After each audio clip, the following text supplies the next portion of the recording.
Hello everyone. नमस्कार मेरे प्यारे दोस्तों। मेरे भाई, हम सब लोग जानते हैं कि कारगिल का युद्ध हुआ था, बट एक्चुअल में इसे हम कारगिल का युद्ध ही क्यों बोलते हैं? और क्या सिर्फ कारगिल में ही युद्ध हुआ था? और जो भारतीय सेना है, उन्होंने ऑपरेशन तलवार क्यों चलाया था? ऑपरेशन विजय क्यों चलाया गया? और ऑपरेशन सफेद सागर क्यों चलाया गया? इन सब के बारे में हम इस वीडियो के अंदर डिटेल में बात करेंगे। कैसे भारत के पीठ में छुरा घोंपा गया। मेरे भाई, शुरुआत थोड़ा सा हम करते हैं कि एक्चुअल में ऑपरेशन बद्र, जिसे पाकिस्तान ने भारत के प्रति चलाया था, एक तरह से गद्दारी किया था। क्यों किया? सबसे पहले इस बात को समझिए।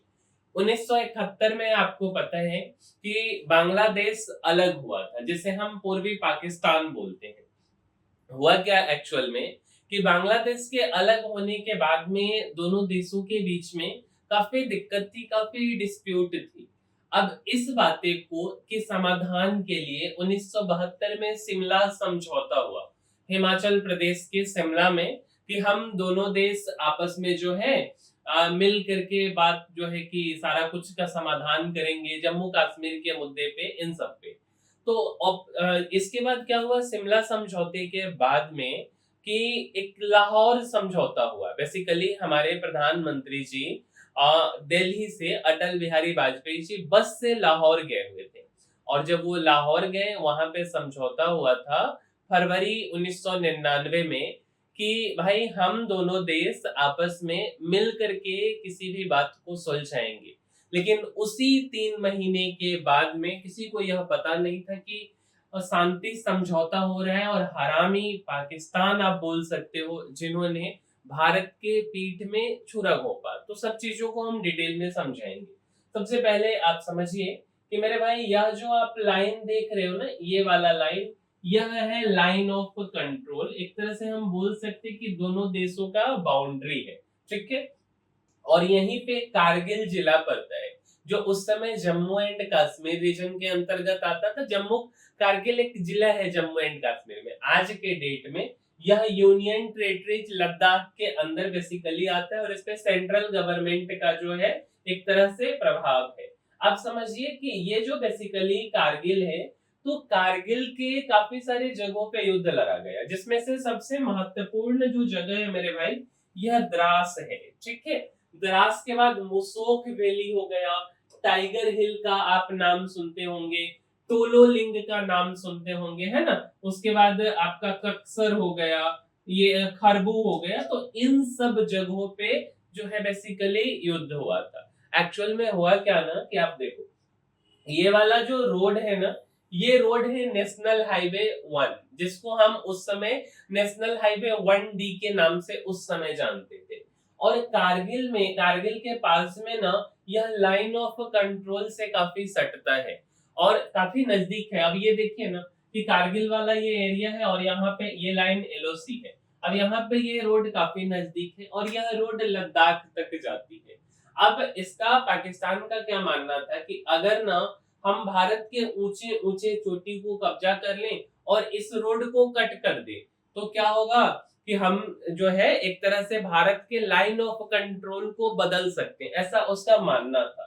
अब एक्चुअल में क्या हुआ ना, जैसे काफी सारे पॉइंट भी हैं, जैसे आप नाम सुने होंगे पॉइंट 4875 टाइगर हिल का, टोलोलिंग पॉइंट 5140। ठीक है। तो ये सब पॉइंट है बेसिकली, और यह एक तरह से माउंटेन है, हाईएस्ट पीक है, जिसका नाम जो है पॉइंट मतलब चिन्हित करने के लिए रखा गया। अब देखिए, रोड जो है ना मेरे भाई, यह श्रीनगर से होते हुए लेह लद्दाख तक जाती है। ठीक है। और यहाँ पे है कारगिल। अब यह रोड जो है ना, लाइन ऑफ कंट्रोल के काफी नजदीक है। ये जो आप लाइन देख रहे हो ना, काफी नजदीक में कारगिल के पास में यह बेसिकली रोड है नेशनल हाईवे 1। अब हुआ क्या ना, कि उसका पाकिस्तान का क्या कहना था कि हम ये सब जो जगह है बेसिकली, ये जो भी जगह है ना, अगर इसके ऊंचे ऊंचे पहाड़ पे आप जाकर के बैठ जाओ। अब इसमें भी क्या हुआ था ना, कि शिमला समझौता के बाद में, जब लाहौर में हमारे प्रधानमंत्री जी गए अटल बिहारी वाजपेयी जी, तो उस समय क्या हुआ था कि एक तरह से मानवीय तरीके से जो टेम्परेचर है जहाँ पे हमारे सैनिक रहते थे हाईएस्ट पॉइंट सब पे, वहां पे -20 -40 डिग्री सेल्सियस है टेम्परेचर हो जाता था। तो लोग वहां पे रह नहीं सकते थे। अब तो मानवीय तरीके से ऐसा कोई एग्रीमेंट नहीं हुआ था कि हम सब अपने अपने पोस्ट को छोड़ देंगे, ठीक है। तो जब 1999 में मीन्स बेसिकली 98 के नवंबर दिसंबर के महीने में भारत भी अपने पोस्ट को खाली कर देता था, क्योंकि वहां पे लोग नहीं रह सकते थे, और पाकिस्तान भी खाली कर देता था। तो यह जब पोस्ट को छोड़ा गया ना एक्चुअल में, तो क्या हुआ कि पोस्ट को छोड़ने के बाद में जो पाकिस्तानी है वे लोग हमारे पोस्ट को कब्जा कर लिए। थोड़ा सा हम आपको डिटेल में समझाएंगे इसको। तो ये देखिए, पहले ये लाहौर बेसिकली समझौता 1999 में हमारे उस समय के प्रधानमंत्री अटल बिहारी वाजपेयी जी, और यह नवाज शरीफ है बेसिकली। तो वाजपेयी जी बस से दिल्ली से लाहौर जा रहे हैं। 21 फरवरी 1999 को ये पाकिस्तान में लाहौर में पहुंचे थे, और वहीं पे यह समझौता हुआ था। भारत और पाकिस्तान दोनों ने वादा किया कि आणविक हथियार, जिसे हम न्यूक्लियर वेपन्स बोलते हैं, इसका गलत इस्तेमाल नहीं करेंगे, एक दूसरे के खिलाफ बल प्रयोग फोर्स नहीं करेंगे। दोनों देशों ने तय किया कि कश्मीर समेत सभी मुद्दे शांति और बातचीत से सुलझाए जाएंगे। विश्वास बढ़ाने के लिए कॉन्फिडेंस बिल्डिंग मेजर सीवीएम अपनाए जाएंगे। सीमा पर शांति बनाई रखी जाएगी। यह समझौता हुआ था लाहौर में। लेकिन ये जो हरामी है, परवेज मुशर्रफ इसका नाम है, यह उस समय का वहां का बेसिकली जनरल था, डीजीएमओ लेवल का बोल सकते हैं, ठीक है। और तब पाकिस्तानी सेना के यह डीजीएमओ थे। तो यह हरामी एक साइड में लाहौर में शांति समझौता हो रहा था, और दुनिया भी इसको काफी अच्छे से देखी थी शांति समझौता को, कि भाई हमारे प्रधानमंत्री जी बिना डरे झिझके हुए अपने पड़ोसी के पास गए थे, और उन्होंने बोला था कि हम अपने पड़ोसी को कभी नहीं बदल सकते हैं।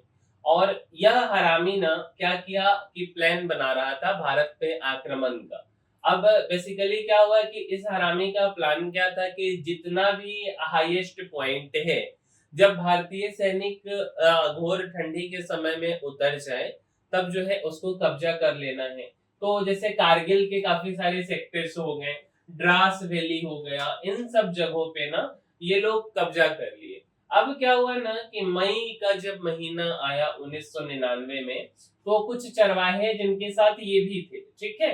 अब मुख्य रूप से तो इनको ही बताया जाता है कि यह चरवाहे देखे कि कारगिल की वहां पे जो जो पहाड़ है उसके ऊंची चोटियों पर कुछ अजनबी लोग बैठे हैं। वह हमारे सोल्जर्स नहीं थे, क्योंकि इन्हें भी पता था ये वहां के लोकल थे कि भाई हमारे सोल्जर्स तो उतर गए हैं, ये तो छुट्टी का समय है, ठंड का समय है ना। तो ये लोग उतर गए हुए थे। तो बाद में क्या हुआ ना कि हमारे सैनिक गए, एक सैनिक गए, 3 सैनिक गए, और तीनों सैनिक को मार दिया गया। पता नहीं चला। फिर दूसरी बटालियन गई। अब जब दूसरी बटालियन गई, तब जाकर के पता चला कि भाई, क्योंकि लोगों को विश्वास ही नहीं हो रहा था कि एक साइड में जो है कि शांति समझौता 3 महीने पहले हुआ है फरवरी में, और मई में आकर के घुसपैठ कर दिया है, ठीक है। तो अब जाकर के पता चला कि भाई हमारे यहाँ पे पाकिस्तानी सैनिक जो है बेसिकली हमारे पोस्ट को कब्जा कर लिए। तब जाकर के भारतीय सैनिक ऑपरेशन विजय चलाते हैं। 10 मई 1999 से लेकर के 25 जुलाई तक ऑपरेशन विजय चलता है। 26 जुलाई को आधिकारिक घोषणा हो जाती है कि हम लोग युद्ध जीत गए, मींस कि भारत युद्ध जीत गया है। अब कारगिल का जो शुरुआत है सबसे पहले वो टोलोलिंग पॉइंट से होता है, ठीक है मेरे भाई। अब हर एक पॉइंट ऊंची पहाड़ी पे है, वहां पे आपको पहुंचना है। हमारा जो सैनिक है, भारतीय सैनिक, वह एक अद्भुत साहस का प्रतीक था उस समय, क्योंकि आप जो है हाईएस्ट पॉइंट पे कोई काफी सारा जो है आर्टिलरी रखे हुआ है, गोला बारूद मिसाइल सब रखे हुए हैं, और आपको चढ़ना है और वहां पे जाके अपने पोस्ट को कब्जा में लेना है। हर एक पोस्ट पे उनका कब्जा था। अब जैसे ये वाला जो जगह है बेसिकली ये .5140 है ना। तो जैसे आप विक्रम बत्रा इन सब का भी नाम जानते, दिल मांगे मोर करके, तो इनका भी काफी बहुत बड़ा योगदान रहा है। तो फाइनली जाकर के जो है ना कि हर एक जगहों पे धीरे धीरे करके काफी सारी कुर्बानियां हुई थी। .4875 को फिर कब्जा किया गया, फिर टाइगर हिल को कब्जा किया गया, ऐसे करके, है ना। तो जितना भी जगह था, ये जैसे आप देखो ये वाला रोड है, ये द्रास टाउन है, और ये नेशनल हाईवे जा रहा है और यहाँ पे ऊपर में पहाड़ पे लोग बैठ गए सैनिक, वहां के पाकिस्तानी सैनिक। अब उसको कब्जा करना, काफी हमारे सैनिक शहीद हुए। अब शहीद होने के बाद क्या हुआ ना कि ये तो चीज चलते रहा, लगभग कहीं पे 500 समथिंग, कहीं पे 600 सैनिक शहीद हो गए। अब उस समय तक ना भारतीय जो एयर फोर्स थे, जो भारतीय पायलट थे, उनका सहयोग थोड़ा सा लेट मिला। मेरा ऐसा पर्सनल मानना है कि अगर थोड़ा सा पहले मिल जाता एयरफोर्स का सहयोग तो यह युद्ध में इतना ज्यादा कुर्बानी शायद नहीं लेनी पड़ती, है ना। अब समझिए कि जो एयरफोर्स था ना वो ऑपरेशन सफेद सागर करती है, ठीक है। अब ऑपरेशन सफेद सागर इसका नाम क्यों पड़ा मेरे भाई? सबसे पहले कि जो हाइट है वो कितना हाइट था, तो 16,000 फीट से लेके 18,000 फीट हाइट पे लड़ना था। और वह पूरा बर्फ से ढका हुआ पहाड़, जहाँ पे हवा भी नहीं है, ऑक्सीजन की कमी है, ठंड माइनस में है, और इस जगह पर आपको युद्ध लड़ना है। तो इसीलिए वह पूरा सफेद पहाड़ था, इसीलिए इसको जो है कि ऑपरेशन सफेद सागर नाम दिया गया। और उसमें जो भारतीय प्लेन है ऑपरेशन सफेद सागर में, MiG-21, जगुआर हो गया, ठीक है, और MiG-27, ये सब जो है हिस्सा लिया था। लेकिन शुरुआती समय में भारतीय जो एरोप्लेन, जो भी उस समय के फाइटर जेट्स थे, MiG-21, जगुआर, इन सबको मतलब काफी ज्यादा दिक्कत का सामना करना पड़ा। एक्चुअल में हुआ क्या ना कि बेसिकली ये जो आप देख रहे हो ना, इसको मैन पैड बोलते हैं। मैन पैड क्या होता है, तो कंधा पे रख करके आप इसको मार दो। सरफेस टू एयर मिसाइल होता है, ठीक है। और उसके बाद स्नाइपर फायर, ये लोग बहुत मात्रा में हाईएस्ट पहाड़ पे रखे हुए थे। और हमारा 16,000 से 18,000 फीट पे प्लेन उड़ना थोड़ा सा मुश्किल होता है, और उस जगह से जब प्लेन काफी नीचे उड़ता था तो ये लोग इससे मार देते थे, सरफेस टू एयर मिसाइल से मार देते थे। उसमें ना हमारा जो चेतक हेलीकॉप्टर था वो काफी अहम भूमिका निभाया था। जबकि जो ये मिग है, ये सब भी भूमिका निभाया, बट चेतक जो है ना जा करके उनके ठिकाने को काफी ज्यादा तबाह किया था। जबकि चेतक का क्या था कि चेतक के पास बचने का कोई विकल्प नहीं था हेलीकॉप्टर के पास में। जैसे ये लोग काउंटर फायर कर सकते थे, चेतक एक नॉर्मल हेलीकॉप्टर था, बट वो जा करके 4 हेलीकॉप्टर निकला, जिसमें से 3 हेलीकॉप्टर अपने ठिकाने को सही तरीके से नष्ट किया था। एक हेलीकॉप्टर हमारा उसमें चेतक भी चला गया था, ठीक है।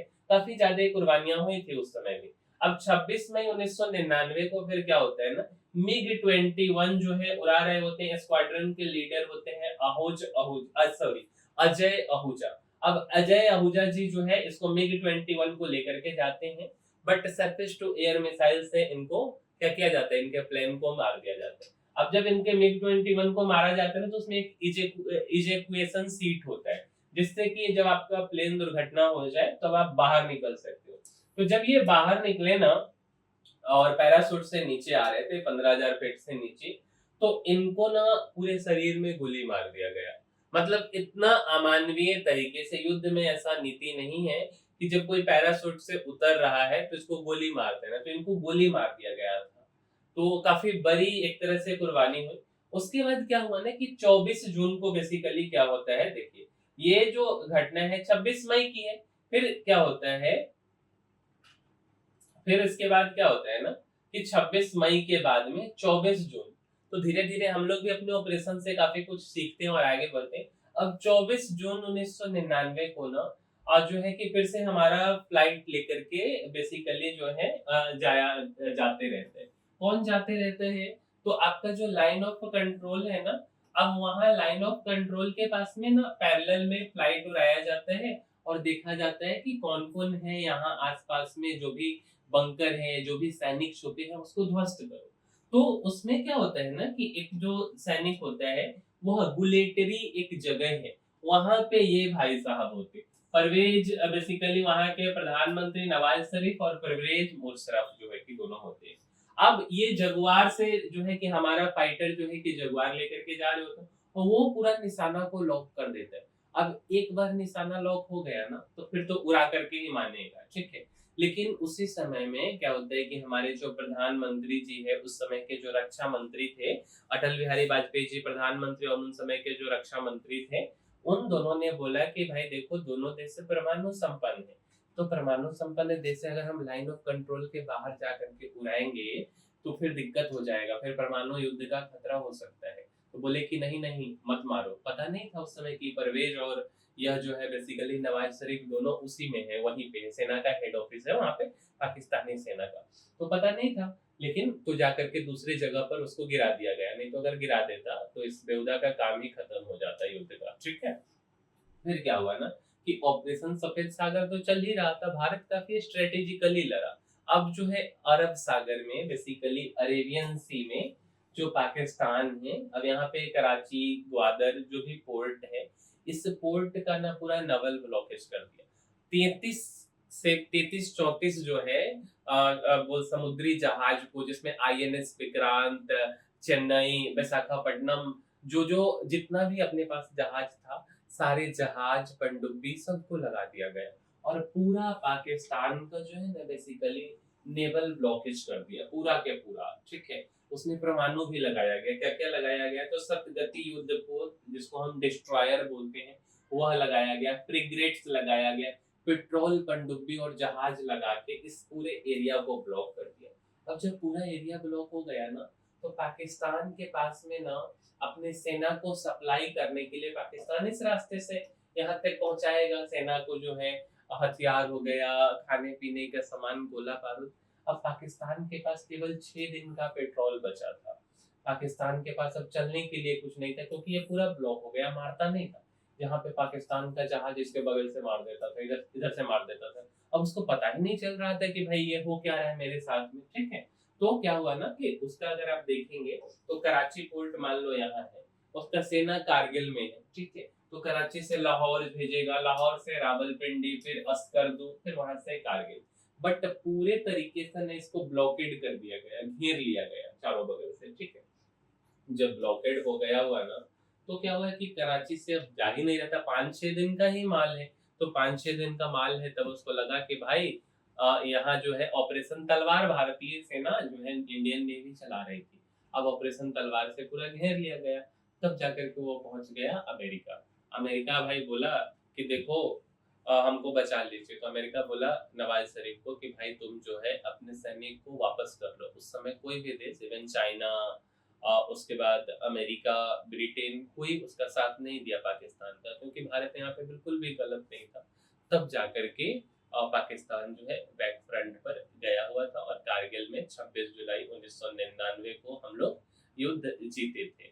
तो उम्मीद करते हैं कि आपको हमारी यह वीडियो पसंद आई होगी और कारगिल के युद्ध के बारे में आपको जानने का मौका मिला होगा। मिलते हैं हम किसी अगले वीडियो में। इस वीडियो में इतना ही, तब तक के लिए धन्यवाद।